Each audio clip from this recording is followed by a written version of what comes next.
entre vos 8 et 12 ans. On va vous voler votre vie. Et le mot est tellement faible par rapport à ce que c'est.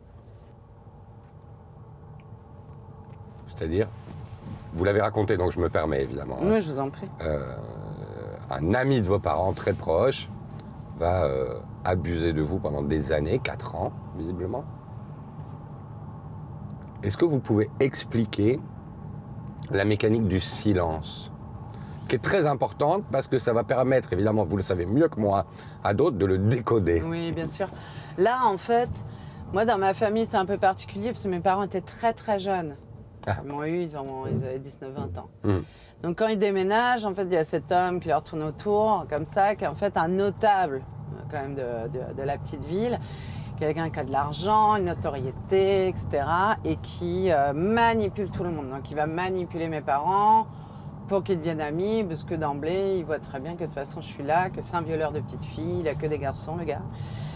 Et ça se déroule comme ça. Et donc, en fait, la mécanique du silence, elle est surtout autour de sa stratégie d'évitement à lui.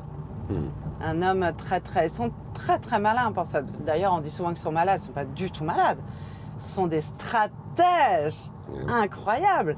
Et donc, il fait en sorte que tout se déroule très très bien. C'est-à-dire, bah, tiens, faites-moi confiance. Puis Andrea, de toute façon, est copine avec mon grand. Hop, je les prends à l'athlétisme, et puis je les prends là, et puis on va aller en week-end. Et voilà. Et donc, évidemment, il y a la confiance, puisque en aucun cas, cet homme-là, tu dis que tu ne fais pas confiance. Tu fais que accueillir, que être sympa, que être...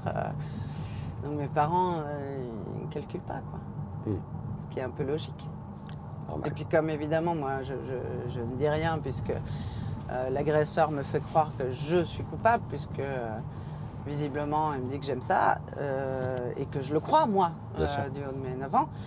Je me dis bah oui c'est de ma faute, j'ai quand même enlevé ma culotte moi-même donc c'est moi en fait. Donc il arrive à me faire garder le silence. Mais ils savent repérer l'enfant qui parlera pas. C'est pour ça que la prévention est indispensable aujourd'hui. Parce qu'ils vont pas vers les gamins qui parlent. Pas vers les gamins qui ont une relation d'hyper-confiance avec les parents et tout. Ça, ils ne vont pas, évidemment. Ah bah non. Eh ben non.